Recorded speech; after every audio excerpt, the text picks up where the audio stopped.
Hospital Porters, Pride and Dignity, Stop the New World Order, welcome to Panwo TV. Well, I've just realised it's been quite a long time. In fact, it's been a few months now since I did a video replying to something by old Mr. Molyneux. Mixes so quick that two debates blend into one. Yes, Stefan Molyneux, what's he been up to, what's he been saying? As always, it's only a matter of time before he says something that makes me put photons onto celluloid. You see a link in the description box. You will see a video, my last video, which is about the mysticism, I believe. I did two within a space of a week. I did one about mysticism back in November. Well, now we're going to discuss a very, very different subject, or slightly different subject, which Molyneux has talked about. And this is called, it's all about dolphins. I don't know what it's called. Well, it's all about dolphins, basically. Now, what happens is, Stefan Molyneux has uploaded a new show, as he always does every few days. It's called, it's number 4041, FDR 4041, Wrong Because Dolphins. That's the title, Wrong Because Dolphins. And this is one of his call-in shows, and this is actually the first caller we're dealing with here. Okay, so if you're familiar with Molyneux, watch my previous videos where I go into more details about what he does and his style and things like that. But basically, Molyneux has many different kinds of shows, and some of them are like call-in shows, where you just get to go call in and speak to him. I'll probably do that one day myself. I'll let you know if I'm going to be on his show. And you come up with the subject, and these are often his best shows. They're the ones I tend to reply to the most, because he had someone. It all started last year when he had someone on talking about UFOs, and I had to stick my tuppence worth in because Molyneux got it all wrong. He's done other things. I think it was Afterlife, 9/11, a couple of other subjects I've done. And well, this one is about dolphins. Now, I've not done a Panwo TV video about dolphins, so this is completely new for me. And as far as I know, it's new for him as well. But I have been taking an interest in the subject. If you go to Panwo Voice, I have made some videos about dolphins. Now, in this particular show, there's a link in the description box to that. It's the first caller who comes in, very easy to find. His name is Marcus, and he's kind of like this. He's got this weird accent. He sounds a little bit like James Stewart, the actor, and he's got this Swiss accent. He sounds like. Is there any movie in which James Stewart plays a Swiss farmer? Because he sounds like that, and you'll know when you hear his voice. You'll know what I mean. But anyway, the actual topic is not that interesting. I almost forward-winded through the whole thing. Shut up. But then he brings up the subject of dolphin intelligence, and then Stefan has to wade in. And then it reminded me of something that I was talking about before on her Panwo Voice. And so it turns out Stefan actually makes a mistake. But anyway, I'll just play the beginning of the clip, and then I'll go forward to any interesting points. Sorry, I've gone all dark. That's just because I'm actually using the monitor screen as part of my lighting, so I will go back to something brighter in a minute. Actually, I'll just minimise this. Hang on, I'll just make it smaller, so there's a bit more light on the subject. I used to put like the light I've got over there. I used to put it in front of me, but that was too bright. I remember it made me look like some great big whitewashed clown face, you know, which I don't normally look like, do I? Do I? Thank you. Okay, here we go. So this is Marcus and Stefan talking about dolphins. No, not we. Let's talk first. Have you ever debated with an animal?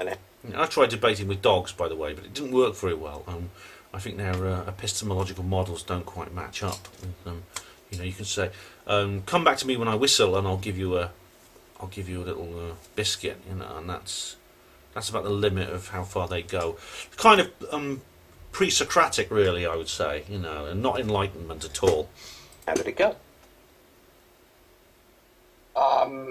It is not on the level of language that You see what I mean? James Stewart playing a Swiss farmer. you do these debates. That's another language that, for instance, dolphins have brains that are basically more powerful than ours. They do. Now, I don't know if that's true. I've not managed to work out whether that. Stefan's going to put his bit in a minute, but I just want to say I did look into this. I know that dolphins have brains that are bigger than ours, but then several animals have larger brains than humans. Use the cetaceans. The thing about humans is humans' brains our volume, the brain volume or weight to body volume or weight, the ratio between that is, I think, the most distinct with humans, indicating that we have the largest brain of any creature in relation to the size of our body. For example, a big whale has a brain much larger than ours, but then their body is hundreds of times larger than a human's. But I mean, when you say powerful brain, I mean, it depends how you define power.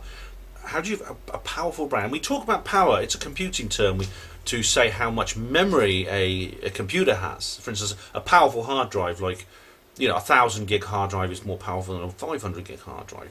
But does that really relate to what do you say powerful? Can they think faster? I mean, I'll say some more interesting things about dolphins in a minute, but I think Marcus doesn't define it properly. What? Something, huh?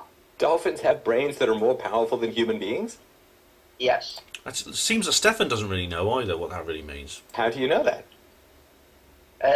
Various research has been done and people have written about this. That's true, and I'm going to be talking about something what people have written about it too in a minute. Well, what is that? Does that mean that they're larger than human brains? They are. No, it's just, it's a... Dolphins' brains are larger than human brains.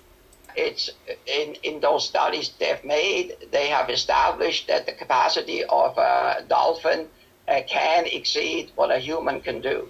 Now, this is something which Marcus does get wrong. I mean, capacity.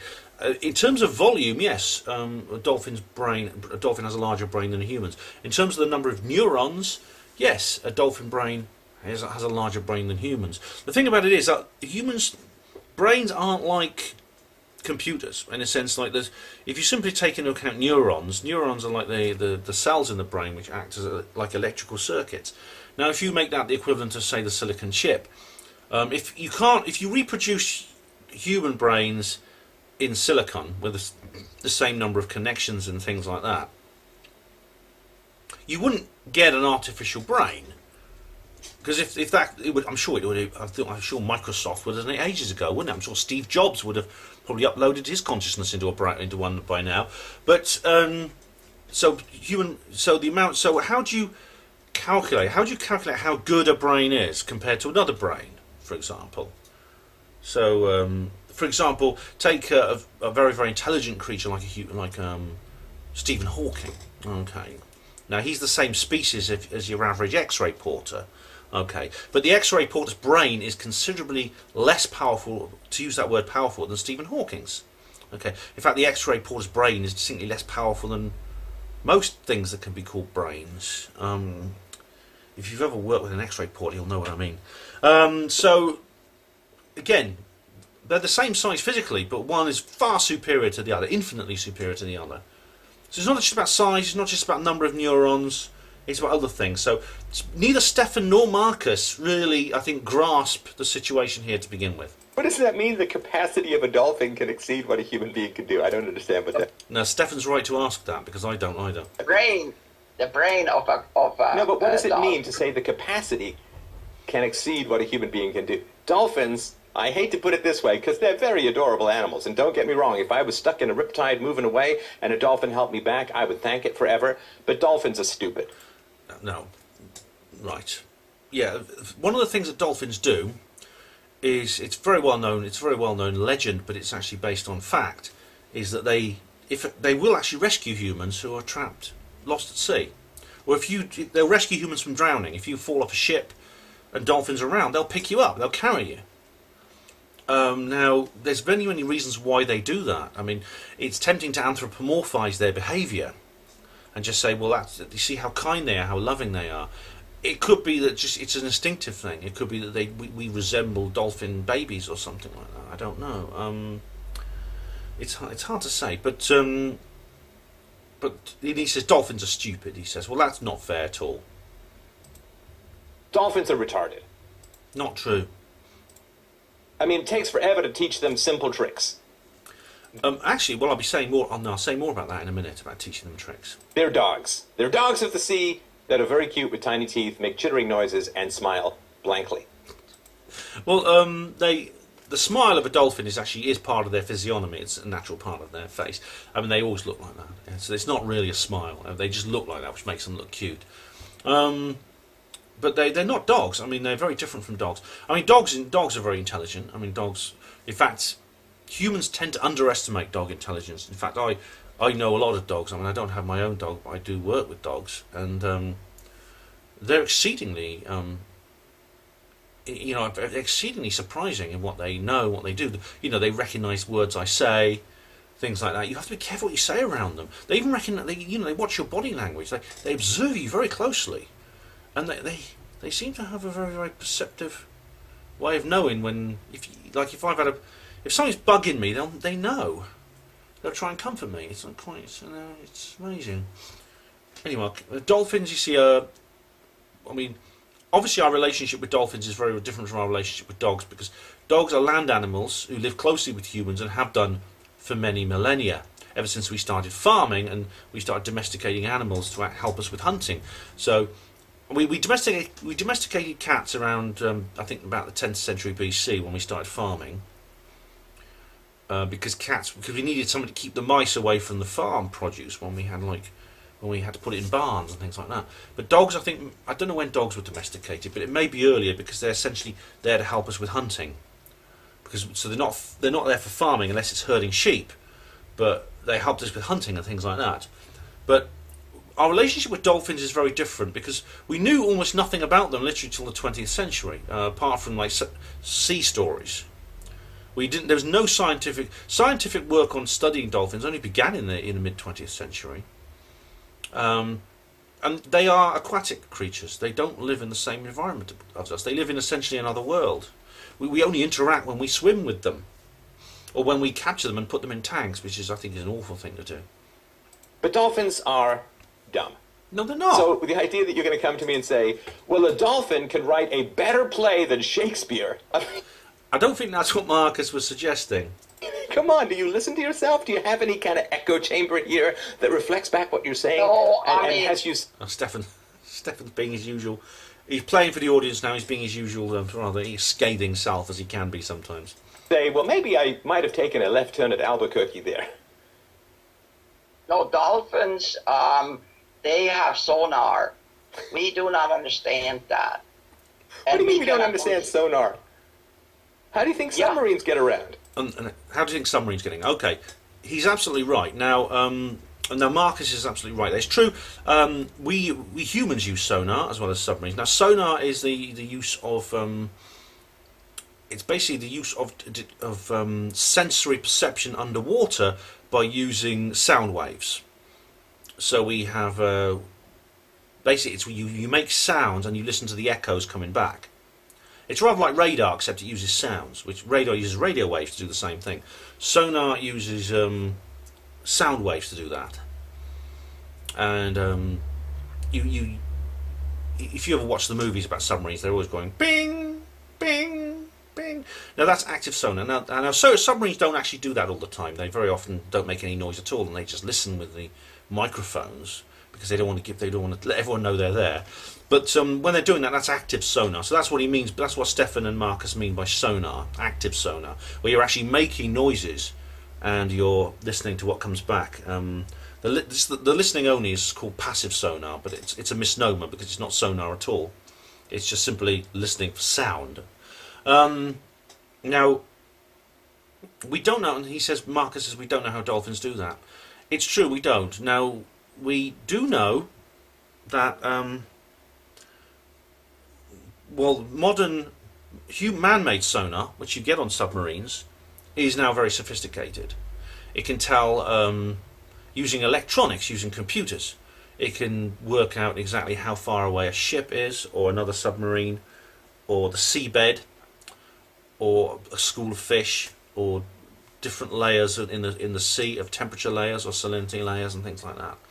And it uses computers to do this. Okay, but dolphin sonar is far more sophisticated. Dolphin sonar actually has the ability to tell one fish from the other, different species of fish. It has the ability to tell a fake rubber model of a fish and a real fish. It has the ability to tell a dead fish from a live fish. It has the ability, it seems to me they have the ability to see inside objects. It's almost like X-ray vision. Now, given the data volume of what can actually be accommodated within sound waves, which is not an awful lot, It is a mystery about how dolphins manage to know so much about objects using simply sound waves. I mean, there's some land animals use sonar as well. At least aerial animals, bats, for example, use sonar in the air. And you might, blind people can actually do this as well. They'll sort of sometimes make noises. They'll call, they'll call out like that, and some blind people actually hear echoes. So they'll know how big the room they're in is, things like that. Bats, of course, can find insects and stuff like that with it. Dolphin sonar is far, far, far more sensitive, and it is a mystery about how they do it. And no one knows exactly. There's been tests done on their brains and things like that. They don't know how they do it. It is a mystery. So Marcus is absolutely right. So when Stefan says, "Oh, submarines use it; they can get around," it's a complete different kettle of fish. If you'll excuse the pun. It's like comparing a stethoscope to a CT scan. How do you think radar works? Again, radar does work like sonar, but radar is different from both sonar and dolphin sensory perception. What do you mean we don't understand sonar? We have the We word. do not. He's right. They have tried to talk to dolphins. They seem to understand us. We do not understand them. I'll come to that in a minute, because he says Marcus said something interesting. Dolphins seem to understand us. We don't understand them. And I'll come to that because I found an article about this. Yeah, okay. Okay. So we're having trouble deciphering dolphin language, and therefore they're smarter than us? Are you comparing dolphin language to the gallant gallstone, Stefan? Is this what you're saying now? The gallant gallstone is a reference to Ayn Rand. I can't go into it now, but it's like a story within a story of The Fountainhead, which is one of Ayn Rand's novels. Which basically, the point of the gallant gallstone was it was a story that meant nothing. It was a meaningless sort of postmodern story, but everyone thought it was wonderful because they couldn't understand it. And they said it's extremely profound and extremely sophisticated because it's incomprehensible. And I think this is the point Stefan's making now, that dolphin language is the gallant gallstone. You could. No, I'm not saying they're Do smarter than us. dolphins have free will if Also they're that- superior to human beings? This is going back to the beginning of the debate, which is all about determinism and free will. I don't have time to go into that now. I think I'll go forward to where are we now in this thing? Hang on. I'm just going to make it a bit bigger so I can see what's coming. Because can you see me now? That's a bit better now, isn't it? Or more free will? I didn't hear your last statement. If dolphins are smarter than human beings, do they have more free will than us? I would bet they can do that. You would bet that they could do that, to my ideal standards. I would bet they can do that. You would bet that they could do that. So Yeah, you don't know if they can do that. I'll go for An article. Dolphins are not as smart as better place than Shakespeare. Okay, this is Stefan now talking about an article. Okay. If only we understood their sonar language. I can't believe the sentences. All right. So here's an article. Dolphins are not as smart as you think, say scientists. Sorry, dolphin lovers. Oh. Dolphins are believed to be intelligent and second in smartness next to humans. However, some scientists... Look, I'll just tell you what the article is. Now, Stefan doesn't actually say it. I managed to find it. It's an article in Tech Times by Summit Parasi, 7th of October 2014. So it's not that new. And I'll go through this. I'll let Stefan read it out, and then we'll talk about the actual. We'll talk about what it means. claim that dolphins are not as smart as was previously thought. Dolphins are cetaceans, mammals that live in water bodies and are found worldwide. John Lilly, an American physician, neuroscientist, writer, philosopher, and not a dolphin, because he's a dolphin researcher, popularized the notion that dolphins were intelligent. He's not the only one. I'll say more about John Lilly in a minute, actually, but he's not the only one. Incidentally, you may remember the name John Lilly has come up on her Panmo TV before. If you go to my SETI video, where I was at the East Anglia UFO group, John Lilly was one of this group of people who were sitting around a table in talking about the search for extraterrestrial intelligence with Carl Sagan and all the others, the Order of the Dolphin. Remember that? Maybe they called it the Order of the Dolphin because of Peter Lilly, and because of the idea that they were dealing with non-human intelligence. I often wondered, why do they call it that? Maybe that was it. He later claimed that dolphins were even smarter than humans. He wrote 19 books, blah, blah, blah, blah, blah. Lilly tried to teach computer language to dolphins in an attempt to develop a common language between humans and dolphins. Right, he did indeed. I mean, this is very interesting. And what's more, he's not the only one. Someone else has carried on that work, and I'll say more about them in a minute. But this is interesting. Now, I read a book a long time ago, and it's actually here. Hang on, where it is. I'll just find the. So I've got lots of notes here, and I don't always go along here. Right, Dolphin Island. Right, a story of the people of the sea. Now, this is it's a young. It says it's a children's novel. It's actually more a young adult's novel by Arthur C. Clarke, the great science fiction author. Arthur C. Clarke actually wrote a couple of stories for young adults, and this is like a futuristic story. It's published in 1963, and is all about this. It's set in the future. And it's about a boy who runs away from home. He finds himself on an island where there's these scientists doing experiments on dolphins, and they manage to create a common language so they can talk to each other. This is really, really interesting. And Stefan, I just think Stefan is arguing for ignorance again. He doesn't know about this sort of thing. So we'll carry on anyway. His research on dolphins suggested that the sea mammals could recognize symbols, recognize themselves in the mirror. They can. And identify their body parts. Dolphins' large brains were believed to make them smarter and more intelligent than other species. However, recent studies, this is fairly recent studies suggest that dolphins are not as smart as thought by many scientists. And let's see here. The large brain of the dolphins help them retain heat and has nothing to do with intelligence. So the large brain of the dolphin helps them retain heat. Okay. Well, that's... I never said the size of the brain is related to the intelligence. I've always said that. As I said, Stephen Hawking's brain is the same size as an X-ray porter's brain. Yet the two are very, very different entities. It's got lots. The size of brain to body ratio is important, but maybe there may be other physiological and anatomical reasons why dolphins' brains are large. But you see, this is a point I think that neither Marcus nor Stefan actually gets. I think I'll have to change the film chip in a minute. This is Paul Manger. He says, sophisticated cognitive abilities appear to play no role in the evolution of large brain size in cetaceans, indicating that alternative theories of large brain size evolution in cetaceans should be considered in more detail.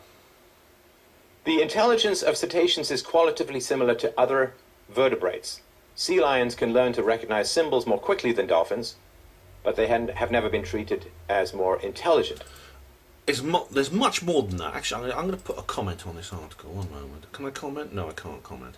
Okay, but I mean that is false, and I'll explain exactly why it is false in a minute. But the article, like I say, it's in Tech Times, and it's called as "Dolphins are not as smart as you think," say scientists. Sorry, dolphin lovers. Anyway, I'm just going to go back to Stefan now. Than dolphins, and so yeah, they're not. Justin Gregg, a researcher and author of the book "Are Dolphins Really Smart?", also suggests that while dolphins show many cognitive behaviors, some other animals also have similar abilities. Well, yeah, I mean, just because dolphins have this intelligence doesn't mean that other animals don't have an intelligence of certain sorts. I mean, nearly all species have certain cognitive abilities. Being able to recognise different beings, different species of beings, even recognising different humans from, telling if they live with humans, telling one human apart from the other. Cats can do that. It doesn't take a lot of brain power to do that. Both Gregg and Manger believe that dolphins are not as special as many people believe, and that they are at par with many other animals.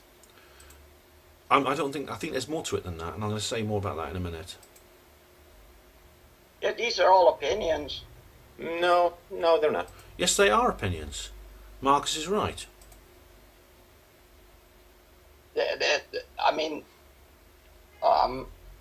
We don't really have a proof of that. But see, I'm not arguing that this proves my part. I'm just saying that DNA is at the bottom of life, and everything is based on DNA, and everything's based on DNA. Okay. So the original guy who said that dolphins were really smart, man, is the dream of the dolphin. Yeah, I know my goofy techno. All right. So this guy who wrote 19 books on the intelligence of dolphins. Right. Here's a little bit of bio for him. In the early 1960s, Lilly was introduced to psychedelic drugs. Oh. Such as LSD and later ketamine. Oh, right. So now Stefan is trying to portray John Lilly as some kind of, you know, Terence McKenna type character, you know. And began a series of experiments in which he ingested a psychedelic drug either in an isolation tank or in the company of dolphins. Is there something wrong with that? I mean, the experiments on using psychedelic drugs are very, very important from a psychological point of view. Many people have done these experiments. You know, Timothy Leary is one of them, but there's many others. I mean, Albert Hoffman, the discoverer of LSD, did experiments of all kinds using these structures. He was using these drugs and how the effects they had on people. And yes, sometimes it was in relation to other species. You know, they would actually interact with other species and see, and it would help interspecies communication. Rick Strassman has done experiments using DMT, N,M-dimethyltryptamine, another very, very powerful psychoactive agent. This was done scientifically. It was done in a laboratory. It was done properly. It was done by scientists who know how the scientific method works. Now, if you're going to get ad hominem here, Stefan, I mean, I'll go to John Lilly's. I'll just go to John Lilly's Wikipedia page. He's got a very, very long Wikipedia page here. I don't have time to read it all, but it says here, born January 1915 to September 2001, American physician, neuroscientist, psychoanalyst, a philosopher, writer, inventor, psychonaut. Okay, of all those things, it's the psychonaut is the only really derogatory thing. He was Dr. John Cunningham Lilly. He was qualified. You know, he didn't send off, in those days you couldn't send off for your degrees by correspondence courses. He did, you know, he was proper. He did, as he said, isolation tanks, dolphin communication. And as I said, there's someone else carrying on his work now. I'll tell you more about it in a minute. But he sounds like he's very, very with it, actually. He sounds like a very with it chap. And as I said, he was involved with SETI, and SETI is a proper scientific study, even though I'm very critical of it, as you found out if you watched the video. But exploration of human consciousness, computer intelligence, solid-state intelligence, all kinds of things. He worked on computer. He was very much like Alan Turing, working on computer abilities and things like that. I'd had a quick look about I don't have time to read all this. I had a quick skim through it earlier on. He says here, psychoanalyst. Okay, that covers a multitude of sins, I know. But he made contributions in the field of biophysics, neurophysiology, electronics, computer science, and neuroanatomy. Now, I couldn't, in my lunchtime, I couldn't even begin to actually read through those words and what they mean. And this guy has actually worked on it. He's actually made contributions. Maybe he is worth taking seriously. 19 books he's written, including lots on dolphins, Man and Dolphin, The Mind of the Dolphin, and he popularised, I love that term, popularised the idea that dolphins are intelligent. It's like, that's a very derogatory term, Stefan, to use that word, popularise it. I think it's almost like you're claiming he's some kind of pseudo-scientific tinkerer. He's not. Okay, right, okay. It gets worse because Stefan's going to. I won't get ahead of myself, okay? But Stefan gets a bit dodgy later on.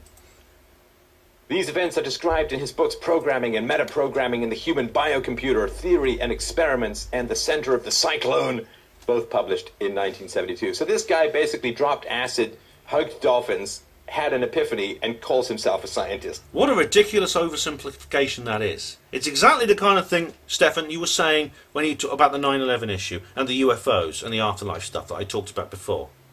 Honestly, you know, you can be so brilliant at times. You can be so perceptive, you can be so intelligent, and at other times you just drivel like this. It's like you've got diarrhea of the mouth, and it comes and goes. Like, I'm sorry, there's I don't even know what to say. That is unbelievably not science in any way. It could be fun, don't get me wrong. It may be fun, right, but it's not science. Well, I'm not defending what he did. I'm not saying any sort of that kind of thing. I just think that we are... You should do, Marcus. You should defend him. Because I've just explained that it is proper science to do these sort of things and to use these methods. The methods that Lilly used are absolutely fine. The use of psychoactive drugs in psychological studies is perfectly fine. And if it can give you some enlightenment into interspecies communications, why not? Of course, when you come down off your trip, you can then carry on your work on it. It's not the definition of the scientific conclusion, but it is extremely insightful. Now, I'll give you an example of a chap. You know, I've just had an X-ray portering moment. John Watson, Crick. No, he's John Watson and Crick. The other guy, Crick. He's I can't remember his first name. But Watson and Crick, the guys who discovered DNA. Now, Crick, the Crick side of that duo, was a well, he was into acid and stuff like that. He wasn't spiritual. He was very much a material skeptic. But he used to find that LSD gave him enormous insights. It gave him a lot of he got a lot of his interesting ideas when he was on LSD. And he was taking LSD one day, and he saw the DNA molecule on an acid trip. This was long before he actually discovered it. But he said that's what it looks like. And when he discovered it, he realised he saw this double helix shape. And it gave him inspiration to go out and go and get it. So when he saw it, he recognised it for what it was.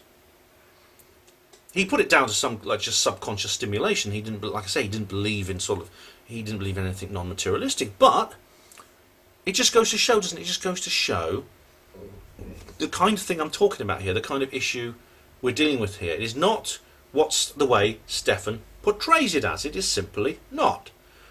And I'm now going to change the film chip. Back in a second.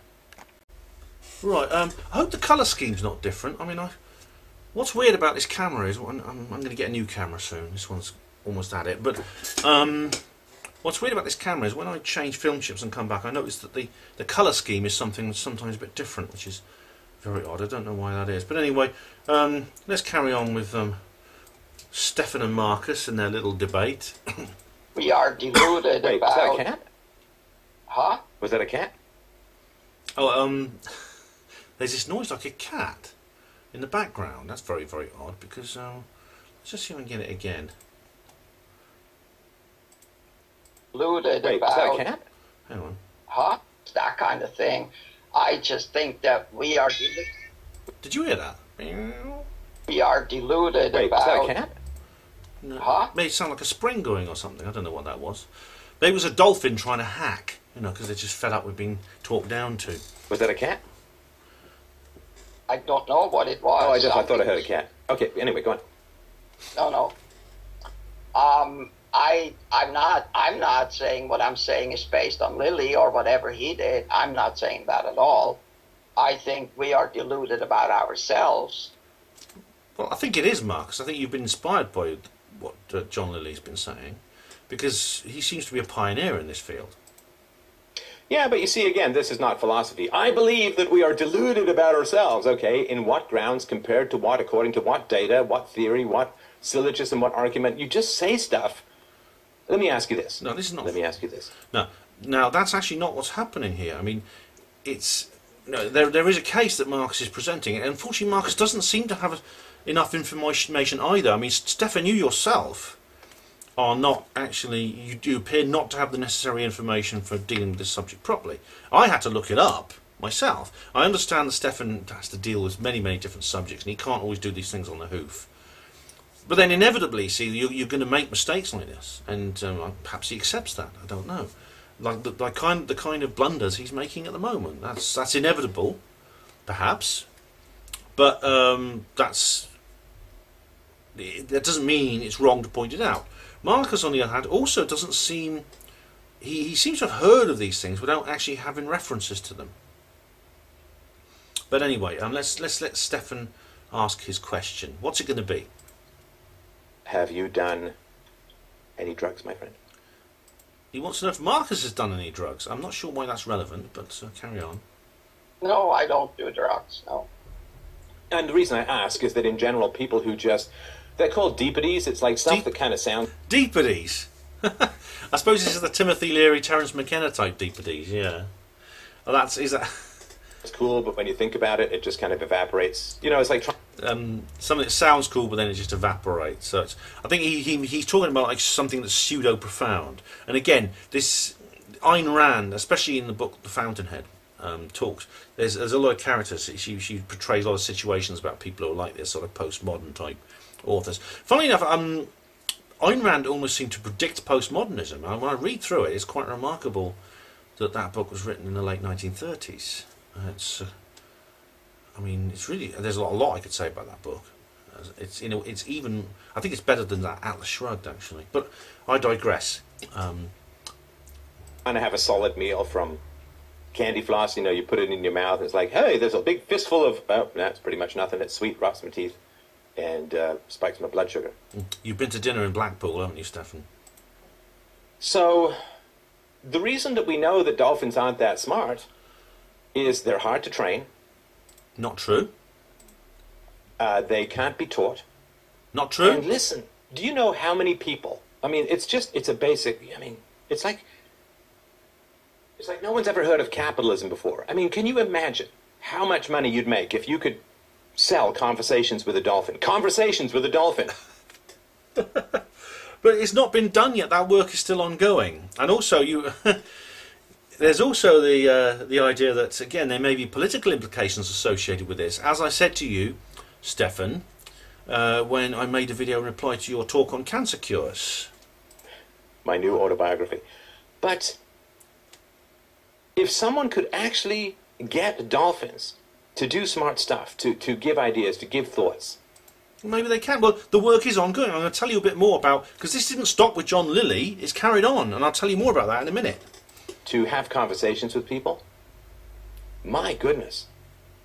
Well, the one thing I would say is that if that happened, not only would everybody know immediately and people would like hundreds of millions of dollars. Not necessarily. I don't know. Again, there's the political implications. I've not really thought about that before, about whether there would be a cover-up over dolphin communication. But, well, it'd be a bit difficult to do that. But would the Illuminati want to do it? Maybe. Dollars, if not billions of dollars, from it.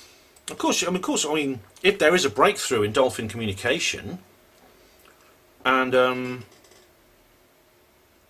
yes, it would be something of a renaissance, wouldn't it? And I'll say more about that, the work that's been done on this. But I mean, there's other issues. I mean, I talked about this in SETI. Simply deciphering language may not be the only issue. There's also the question of different species psychology. I said this in my SETI video. I quoted Ludwig Wittgenstein, who was a philosopher. He was also a hospital porter, I should add. And he said, if a lion could speak, we still could not understand him. The reason he said that was because he was talking about different psychologies. But somehow, this would absolutely mean that a resource-based economy could work. I don't know how.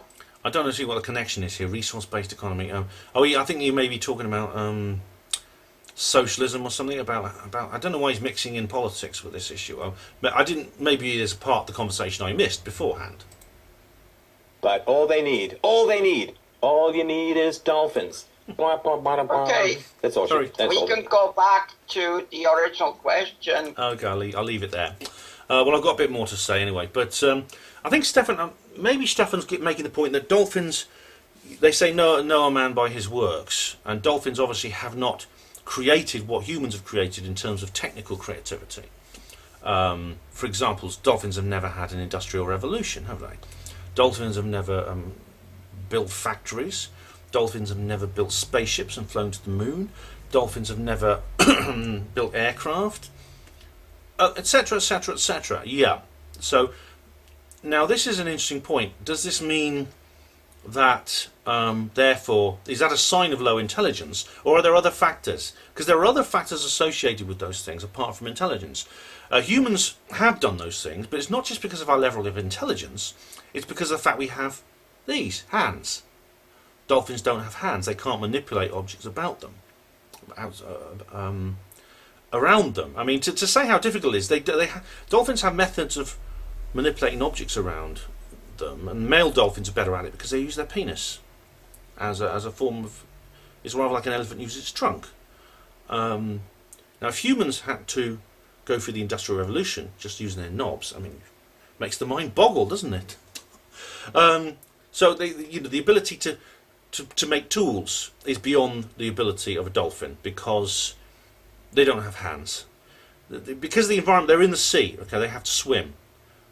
Grasping organs would not be beneficial to swimming. Okay, you can't swim. You can have hands and you can pick things up, or you can have flippers and swim and get away from the shark that's following you, and therefore survive, be the survival of the fittest thing, and then reproduce, and your offspring will have flippers as too. They can get away from sharks. Okay, or you can be the dolphin that develops hands and can pick things up, and then it gets eaten by a shark as soon as the shark gets hungry and doesn't live to produce little baby dolphins. And so therefore, in evolutionary terms, you just stay with flippers. Another thing about living on dry land and not in the sea is in dry land you have air.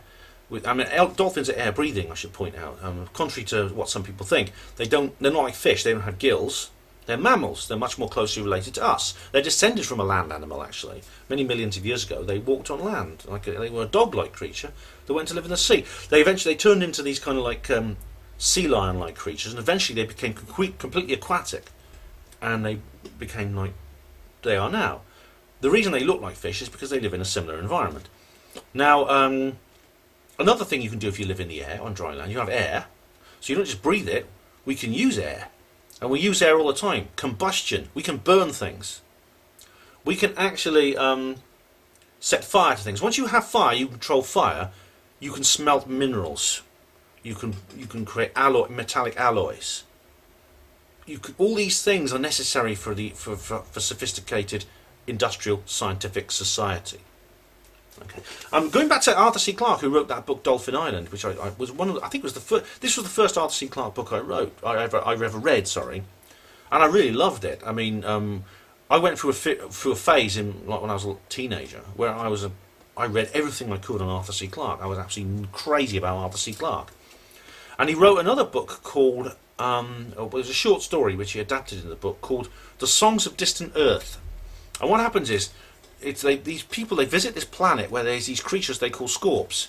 They call them scorps because they look like scorpions, but they live underwater. They're like these kind of lobster-like creatures that live underwater. They're very big. And it turns out they have like a really high level of intelligence. They even wear sort of like jewellery on their clippers, on their little pincers. But they're stuck in this evolutionary dead end. Because they're in the water, they can't go any further with it. They have pincers which they can use as grasping organs, so they can make simple tools, but they can't burn things because they live completely in the water. They filter water with gills, just like fish do. They can't get out onto dry land, and the humans say, well, they're stuck in this sort of evolutionary dead end until they find a way to get out onto the land. They're never going to go beyond. They're never going to be able to use their intelligence. So in a sense, their intelligence is wasted. In that sense, I think wasted is the wrong word because. It implies that therefore, because you can't build spaceships and you can't build factories and stuff like that, therefore you're a useless being. That doesn't necessarily follow. But in a sense, their intelligence is used very differently to how humans have used our intelligence. So it's possible dolphins are in the same situation. They may be, we don't know. They may be just like very intelligent. Because we're not dolphins, you have to actually be one to know what it's like. And so both Stefan Marcus and John Lilly and others are doing, well, John Lilly certainly is doing the best what he can with the evidence, and the person I'm going to talk about again in a minute. But to say, well, these assumptions that Stefan's making are false. I'm just going to play you the end of this clip. Right, I'll just click, because Stefan, as I say, I just want to play you the end of this. Right, Stefan likes to play for the audience. Now, what you're going to hear now is an absolute example of Stefan Molyneux being a bit of a publicity fiend. And well, fair enough. I mean, he knows this is his job. He's broadcasting. Okay, so I don't want to criticise him too much for this, but it's just this is very, very typical of how he does things. So have a listen to this. This is very funny. Here's my definition of a mathematical formula. Are you ready? Yeah. Okay, so now it's been, 35 minutes. I asked for your definition at the very beginning. It's 35 minutes later. And clearly, I'm not going to get a definition. You're just here to play some kind of troll game and some That's not fair. Emotional nonsense game. Not I get fair. that. And I'm sorry about whatever in your life caused you to end up in this very foolish position, but I'm not interested in that aspect of things right now. Here's my mathematical formula, my friend. 2 plus 2 equals not you. So let's move on to the next call. Now that is a Stefan Molyneux dismissal. Okay, and he does it when people get on his nerves. This is how he gets rid of them. He always cuts them off the line in some kind of witty, rather demeaning way like that. And he's doing it. The reason he does this, he's not being nasty. It's kind of a game to him, because it's not just a conversation. It is a radio show, and he is broadcasting to his audience, and he needs to play for them. This is why he does it. Now, it's not very nice for Marcus. It's not very nice for any of these people who are on the receiving end of it. But that's why he does it. Okay, and right, I'm just going to play you the last bit of this clip now. All right, well, up next we have Flipper. All right, couldn't resist. All right, well, up next Don't make me use my blowhole. You know how that gives me a migraine. Dolphins are pretty rapey, too. They are. For goodness sake, Stefan, I don't want to know about your blowhole, all right? Just, if you're going to use your blowhole, please open a window first, or do it outdoors. Right, okay, so that's the end of that particular clip. Now, why is he wrong? Right, well, let's go into some more details of that things. Right, now, I want to tell you about Denise L. Herzing. That's D-E-N-I-S-E-L and H-E-R-Z-I-N-G. Please put that name into Google. Okay. Denise Herzing, she's the founder and research director of the Wild Dolphins Project, and they've got a YouTube channel here. Okay, and there's all kinds of videos that she's done, where she talks about all her work, what she's done. And what she's done is she's basically carrying on where John Lilly left off. She's spent 30 years studying dolphins in the wild and making friends with them. They get used to her, she swims with them, and she does all kinds of experiments, so behavioural experiments on them, using symbols and things like that, and teaching them various forms of communication. Now, here's her TED list. I'm going to play her TED talk, actually, because her TED talk is really interesting. Here we go. Go forward a bit. Go forward. All that brain power in the wild. Can you hear that? And we know they use some of that brain power for just living Okay, go back a bit. Alright, here we go. This is Denise Herzing in a TED talk. I won't play the whole thing, but I just want to give you a taster of what I'm talking about when I talk about Denise Herzing. Because this is the other side of the story. Yeah, these guys say dolphins aren't smart. Well, listen to what this lady has to say first before you decide that. This is why, when Marcus said to Stefan, that's just an opinion, Marcus was absolutely right. It is just an opinion. That this other person, what's their name? Manger, whatever they were called. Okay, and Greg. Manger and Greg. Sounds like a firm of solicitors, doesn't it? Okay, so I'll play you Denise Herzing. So it's going to get a bit dark now because I've got the TED talk on my monitor screen. A remarkable group of dolphins that I've been working with in the wild for the last 28 years. Now, I'm interested in dolphins because of their large brains and what they might be doing with all that brain power in the wild. And we know they use some of that brain power for just living complicated lives. But what do we really know about dolphin intelligence? Exactly. And there's a slide that comes up saying, could we speak the language of dolphins? It's a question of deciphering. Well, obviously there's more to it than that. I mean, take you back to the Wittgenstein quote, but it's a step forward. If we can decipher their language, who knows, we may be able to talk to them.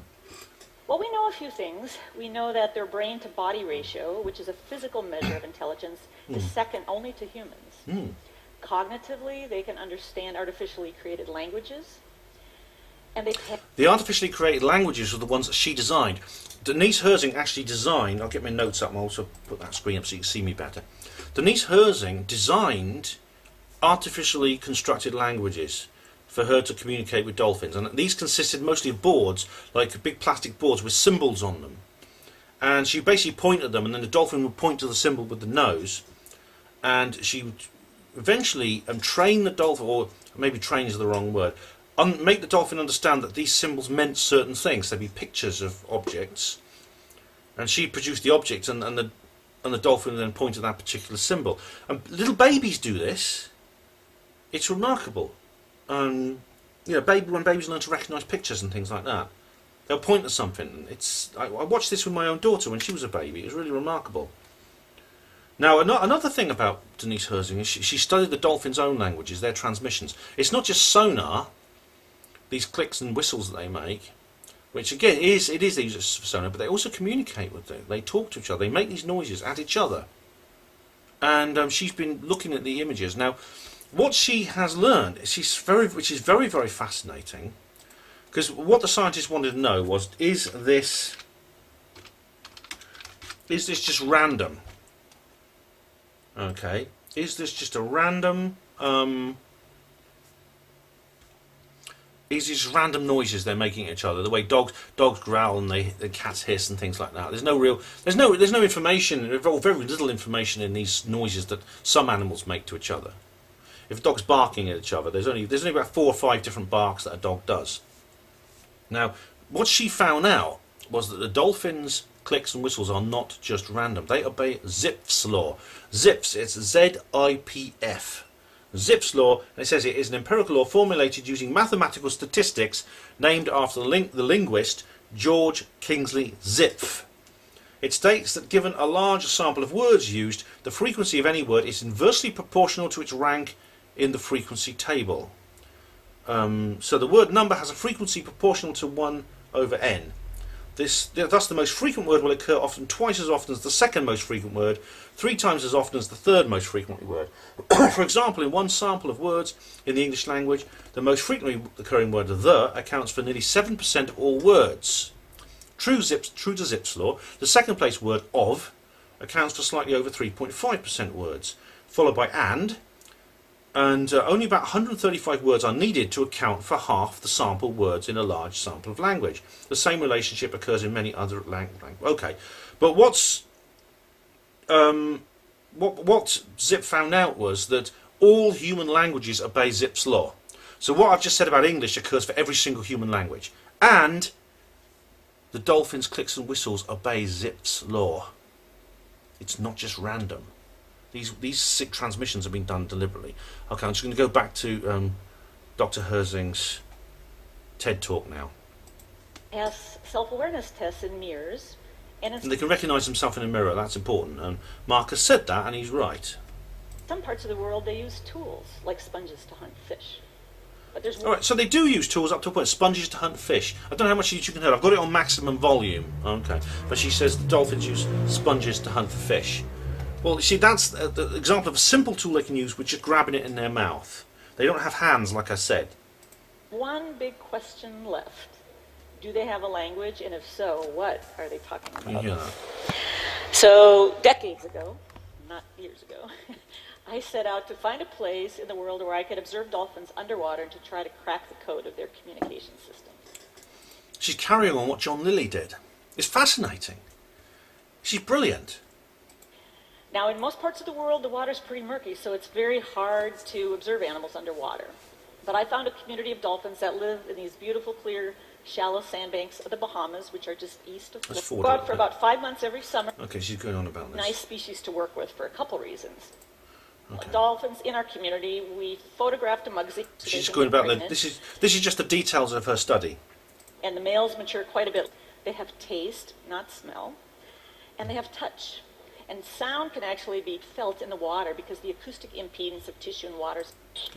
And this is the best studied sound. Okay, let's just go back. So dolphins can buzz and tickle each other. Yeah, but they have names. I mean, dolphins, the clicks and whistles refer to particular dolphins. Dolphins call each other by their names. Distance. And now we do know some things about how sounds are used with certain behaviors. Now the signature whistle is a whistle that's specific to an individual dolphin, and it's like a name. Yeah, there you are. And this is the best studied sound because it's easy to measure, really. And you'd find this whistle when mothers and calves are reuniting, for example. Another well-studied sound are echolocation clicks. This is the dolphin's sonar. That's the sonar. Okay. And they use these clicks to hunt and feed. But they can also tightly pack these clicks together into buzzes and use them socially. For example, males will stimulate a female during a courtship chase. You know, I've been buzzed in the water. Don't tell anyone, it's a secret. And you can really feel the sound. That was my point with that. So dolphins are also political animals, and so they have to resolve conflicts. Burst, squawks. There's a slide saying burst, pulse, squawks, aggression. And they use these burst pulse sounds as well as their head-to-head behaviors when they're fighting. And these are very unstudied sounds because they're hard to measure. Now this some open mouths. Let's go forward a bit. Chasing each other's females. This bit's just about there. And dolphins make ultrasonic sounds. Now, dolphins sounds, they have a much wider range of sounds than humans can. We can only hear up to about I think it's 200 kilohertz. Dolphins can hear up to 120 kilohertz. So it's 120 kilohertz. Yeah, 120 kilohertz for a dolphin, 20 kilohertz for a human, 40 kilohertz for a dog. So they have a much wider range of sound. It's still not enough data. I was saying earlier, that's a different matter. I wish I was that coordinated. Equipment in the water to collect these sounds. Now, these are 3 spectrograms. 2 are human. There's a slide here of a visual illustration of a sonoscope. That's a sonoscope of that's what the sound looks like in a diagram of dolphin sounds. Words, and one is a dolphin vocalizing. So now one's a human speaking, another's a dolphin speaking. I don't know how much of this you can hear. Sorry. Just take a guess in your mind which one is the dolphin. They look identical. Now it turns out burst pulse sounds actually look a bit like human phonemes. Yeah. Now one way to crack the code is to interpret these signals and figure out what they mean, but it's a difficult job, and we actually don't have a Rosetta Stone yet. Now the Rosetta Stone is interesting. What it means is a key to crack the code. The Rosetta Stone was a bilingual stone of ancient Greek and ancient Egyptian, which allowed scholars to actually decipher the Egyptian hieroglyphics. And that's the thing, we don't have this primer, we don't have this key for deciphering dolphin linguistics. And this is why it's a huge task that Dr. Hersing is having to do here. But a second way to crack the code is to develop some technology, an interface to do two-way communication. Right, this is interesting.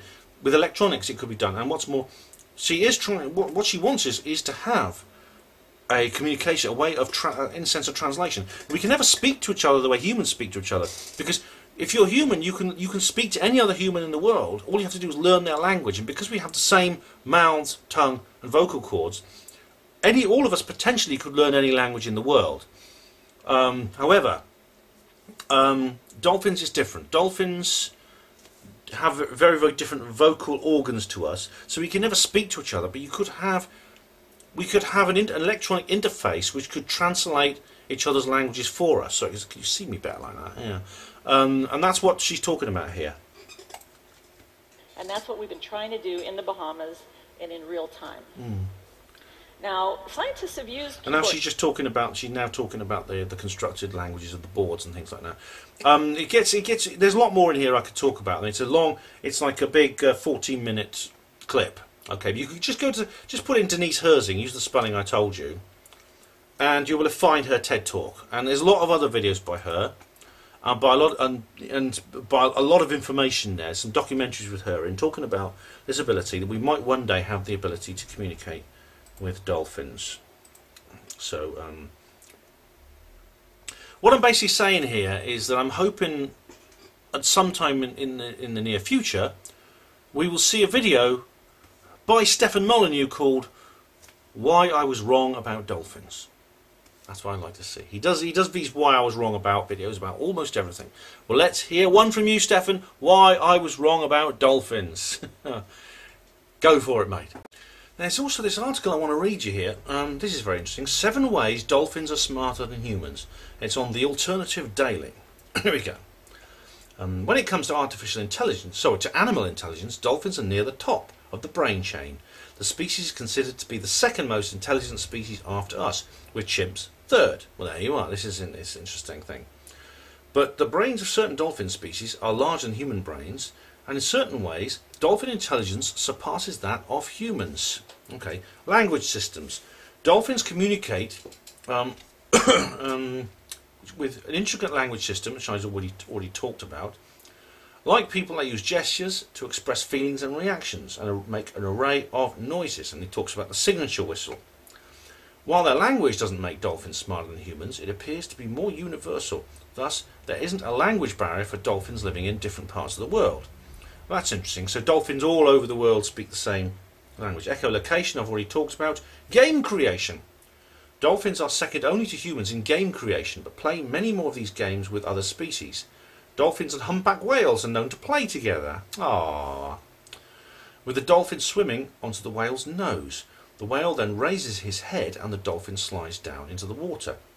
The sequence is often repeated with both parties having a whale of a time. Quick judgments. A dolphin's brain consists of 4 lobes in its 2 hemispheres, while ours only has 3 lobes. Human senses are split between the lobes. All of the dolphin senses are located in that 4th lobe.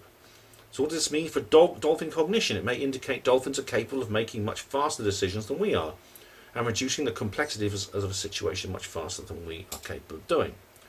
Understanding us. We may not be able to understand dolphins when they communicate, not yet, but if Dr. Hersing has a way, we still soon will. But they can learn to understand human language. Trained dolphins are known to comprehend hundreds of words and respond to specific gestures. Well, dogs can do that too. But I mean, again, dogs don't have the kind of language that dolphins do. We can't understand them. They can understand us. So they must think we're a bit.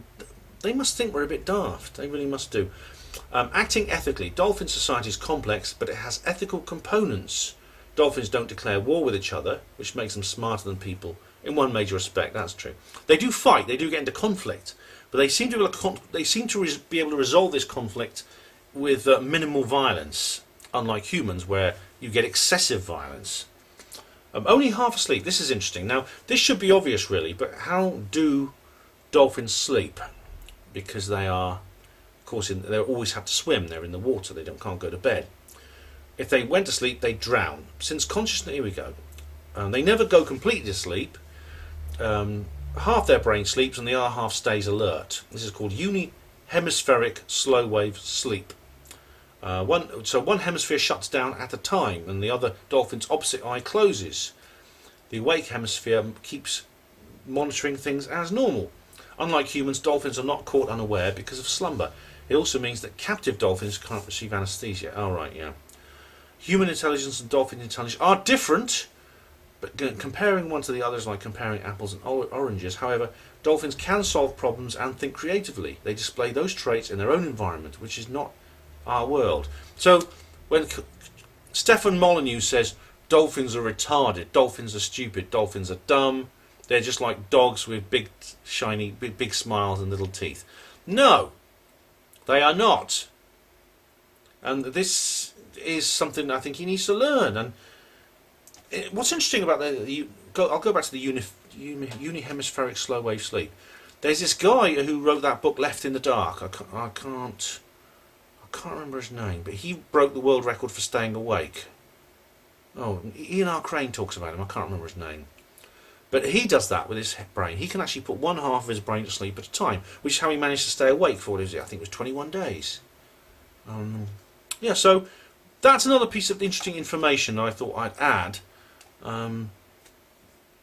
It's certainly a lot more. It's a lot different to how Stefan Molyneux portrays it. Definitely. Anyway, as for the rest of you, thanks for watching this rather unusual subject on Panmo TV that I've not covered before. I hope it didn't throw you too badly, and I hope you found it interesting. And so, well, the next video may be a while because I've got a lot coming up. I'm going to be at the Weird Weekend this weekend, having a weird time because it's weird, and I'll hopefully record that and put it up on YouTube. But there may be other things as well. But if the pace is a bit slow, that's why. It's because I'm doing other things. And don't forget to come to Dreaming Saucers.